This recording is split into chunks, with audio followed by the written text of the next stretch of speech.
Hi guys, Elaine here, the Animal Reiki Lady. Thanks for joining me. It is time for another reading. Today's reading is for Ginger and also for another kitty cat named Peanut who kept showing up throughout the reading.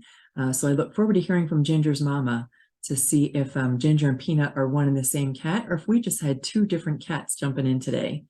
But first, for those of you catching me for the very first time, my name is Elaine. I'm an Animal Reiki Master, and I help people connect with their pets on the other side. And that's what we're doing today as we do this reading for Ginger. So a tale of two cats. What I like to do with these readings, and I'm going to do something a little bit extra here today as well. I like to share the information that your pet has shared with me that is just for you. And I also like to share information that comes through in a very broad, general way, things that animals on the other side want all of us to know. And I also get a lot of questions. So today at the end, I'll also answer one of the questions. So for each video, I'll just start answering a question. So if you have any questions, feel free to put it in the comments below. Okay, and I'm also going to offer resources. I don't want to forget to share that. Because we are talking about a very personal, deep, and heartfelt subject, there are some folks who are still suffering through the grief of the loss of an animal. So I include in the description to this video down below, and also I put it on the main page description, the main channel description, resources that you may use. Resources like Lap of Love, the Human Animal, I think it's Human Animal Bond Trust. Yes, Human Animal Bond Trust. And a couple of the resources I've put out there for you. So if anybody needs those, there are plenty of resources both in your local area as well as these that I put that I know of that are online. But now let's get to our reading. Let's talk to Ginger. So when I sat down, what I do is I go into a quiet meditation, and I've tried to do these live right away. Sometimes it works, sometimes it doesn't. It helps if I can really quiet my mind. I quiet my mind, I open my heart, and I just put it out there that I'm ready to receive whatever information comes through. And in this case, it was for Ginger. So what did Ginger have to say? Immediately, by the way, immediately with Ginger's reading came into my head the word Peanut. And I got a sense that it was another cat. Now, I don't have a picture of Ginger. I think that Ginger is an actual Ginger, but the Peanut who also cropped up, it came more of a vision of a tricolor cat. So you guys let me know if any of this sounds familiar. Ginger's mama, I need to know if there are, for all of you, and you guys can read through the comments, you can see all the things that are direct hits and direct misses too. So Ginger, may show me a different kitty. So so what I do is I scroll everything down. I just start automatic writing. I go into a meditation, start automatic writing. So I've got actually like 3 pages here from between Ginger and Peanut. I got a sense that it was Ginger introducing me to this other kitty named Peanut, or perhaps you called her Peanut, perhaps you called Ginger Peanut, or is it another cat that's Peanut? So the first thing that came to me were some like images. I got some images of purple, and then specifically a purple sock. I also got a very pretty plant, and later on it came to me that it was a peace lily. So that, I don't know what these mean, so you can tell me if it means anything to you. And also a tattoo, and somehow they were all connected. The peace lily, the purple sock, the tattoo all came to me together. Also the name Marcus, and not sure what that is. It went from Marcus, not sure. And then I got a sense of very, not anxious, but not manic, but a sense of kitty cat being very active, very, very active about something. And it had to do with Marcus, whoever Marcus is. And then the message that started to come through more from Peanut was about help. Did you help your cat? Help, release, trapped. Those are the 3 words that came to me. Help, release, trapped. And needed to be free. And that you were the one who helped to free them in some way. I also got a picture of ears, a cut on the ears. I'm not 100% sure about what that is. So I just read this as it comes to me. So I hope that you guys can feel, and I want you to feel comfortable enough to let me know if it makes any sense, or even if it doesn't make sense, because sometimes animals come through to me when they sense that I'm open to receive, and I don't always know that this is necessarily Ginger. Dust bunnies, dusty, shedding, dust and fur all together. I saw clumps of little fur rolling around.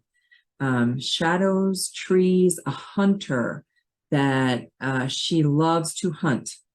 And I'm not even 100% sure that Ginger is a she, or Peanut for that matter.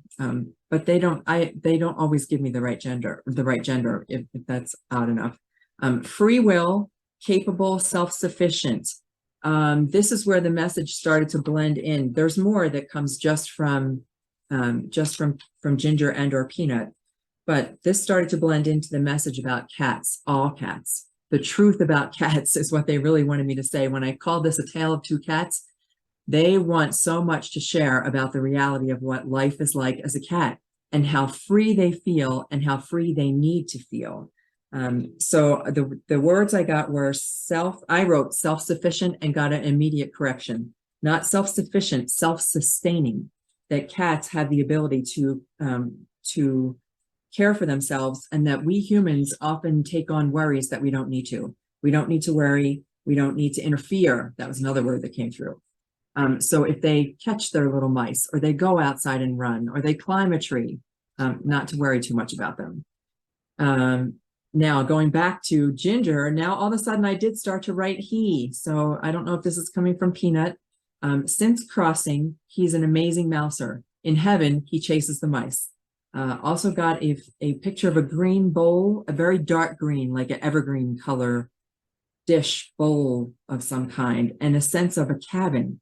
I don't know where anybody resides when you guys ask me these questions about your animals. So I got a sense of a cabin or barn. It was definitely wooden, almost like a cottage. Those are the words I wrote: cabin, barn, wooden cottage.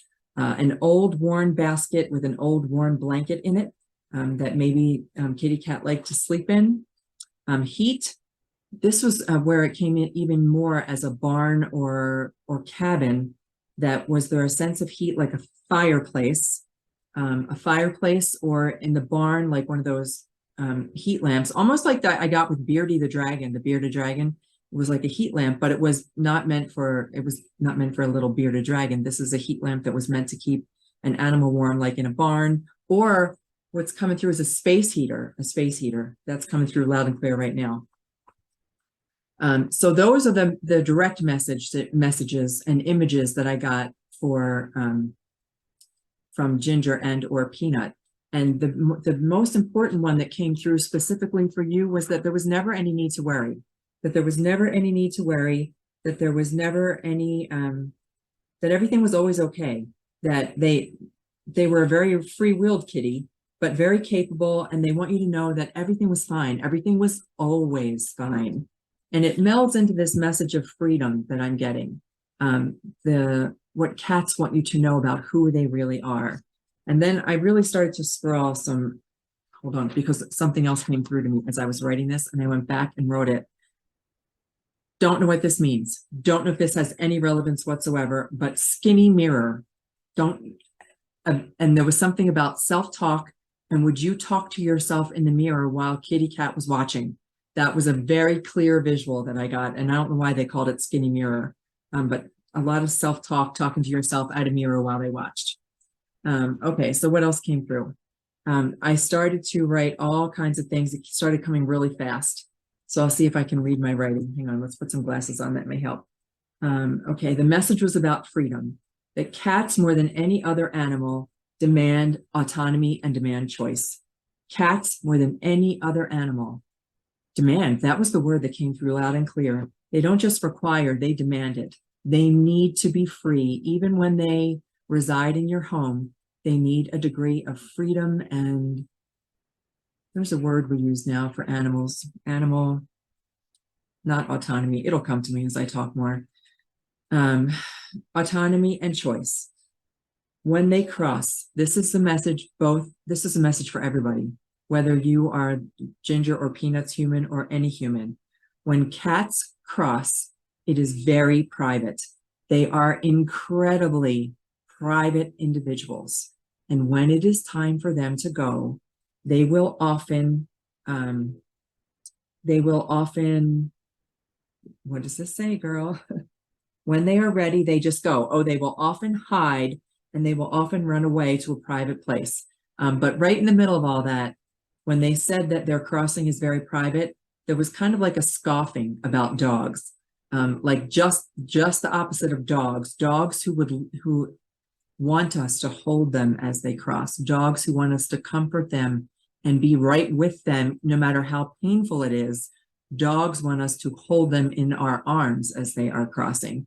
And they said, this is what came through to me from the cats, Peanut and Ginger, that dogs are people pleasers. And it's also why I get more readings for dogs than for cats, because cats are, I mean, they've only, I don't know what the word is. Dogs will come through loud and clear because they want to make sure that their human is still happy. And they have so much that they can share with their human still. And kitty cats, while that still is the case, they love us dearly.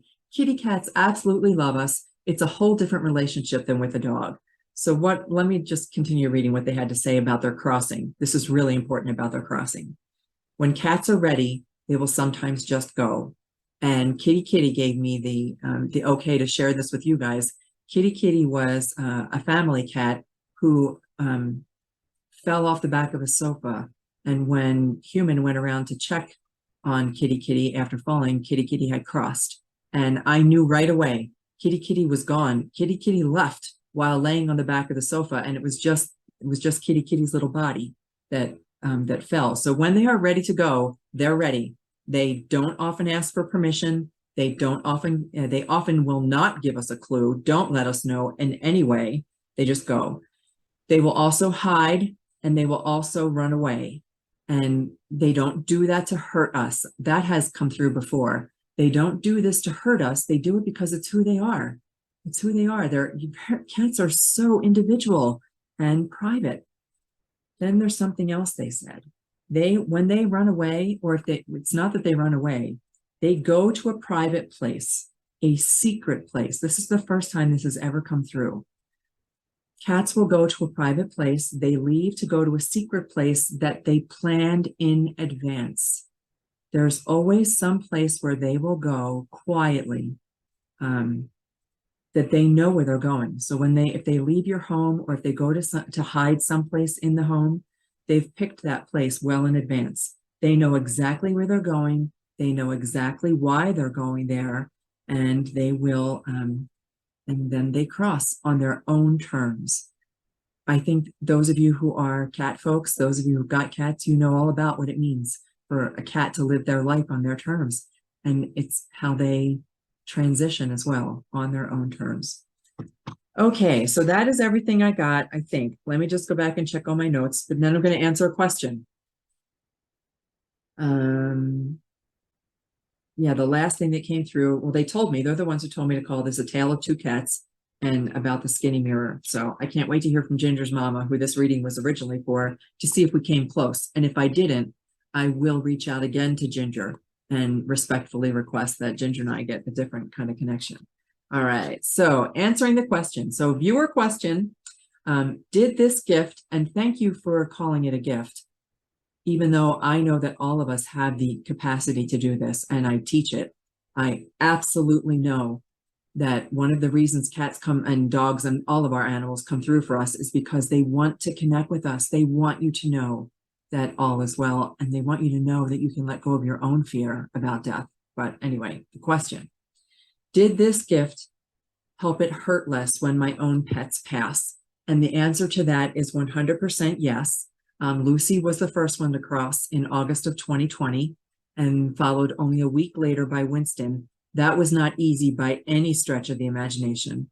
1 week later, to lose my soulmate, Winston, that was really a tough one. You guys can watch plenty of videos about that. I mentioned Winston in so many different videos. In fact, I realized that I don't have Winston on today. I always wear I have a little bit of Winston's remains in a little pendant that I carry around my neck. But does it make it hurt less when your pets pass? It does make it easier. So I was able to, I think it's more than this, being able to connect with them. My Reiki practice is what makes it easier. So Reiki is all about understanding the need to hold a space for our pets, especially at end of life, that is a space of peace and calm and compassion, so that their transition can be a little bit less traumatic. when we can create that space. I also help people with that. And don't worry if you weren't there, if you were in an emotional state when your animal crossed. That's another reason they like to get in touch with us, because they love to come through to offer you comfort. But yes, my Reiki practice made it easier for me to manage Lucy's crossing. And there are some videos about that too. Because we did begin working with Lucy when we knew that her time was coming. She was 13 years old and experiencing some significant physical illness. I was able to help her navigate through all that. And then when the time came, yes, it made it so much easier. It didn't make the loss any easier. It didn't make the pain any less, but it helped me manage it better. It helped me to know that I was helping her, and that made things easier. And then things shifted in a whole different way. When Lucy crossed to the other side, she is the one who started opening all these doors. I never, ever, ever dreamed that I would be talking to animals on the other side and being able to share information from them for you. Didn't even cross my mind. There was not even there was never a moment when I thought, oh, I'm just going to be a pet psychic now and I'm going to reach out. It didn't even cross my mind until Lucy crossed. And Lucy came to me in a dream, and the dream was so vivid and so beautiful and so amazing. And she's the one who started helping me being able to make these connections. And then Winston crossed, and it was in December of 2021 when I'd all seniors. December 2021 when Jack crossed. And now I have Gypsy, who is blind. And I'm telling you, my beautiful blind Gypsy is, she's got some psychic abilities of her own. And maybe one day I'll share those with you too. So yes, it makes it easier. And it also kind of, everything came together all at the same time. I also began, after Lucy crossed, I began working with the pet funeral home and being able to help people navigate that, navigate the aftercare of their pet, and being able to offer comfort in that way also helps me be able to do this. And I know that I help many animals now cross, that I just am with them at the time. Hunter, Jake, Bruno, I remember them all. I remember every single one of them. Every single one of them lives in my heart. And it is a beautiful honor for me to be able to help them and to be able to help you help them. I will talk about Hunter's family more in the future, but Hunter's family, I can't remember all the readings that I've done, if I've done one specifically for Hunter. They were able to share a meditation as a family with him as he was crossing, and it made all the difference in the world. So, okay, that answers that question. If you have more questions, put them in the comments below. Otherwise, I will see you on our next reading. And I'm still working on the live stream, guys. I'm still working on figuring out, I may have to use Zoom and invite you guys to jump in live, but we can still put it out on YouTube. So, all right, have a beautiful morning, afternoon, evening. And until the next time that I see you, may the animals light your way. Take care.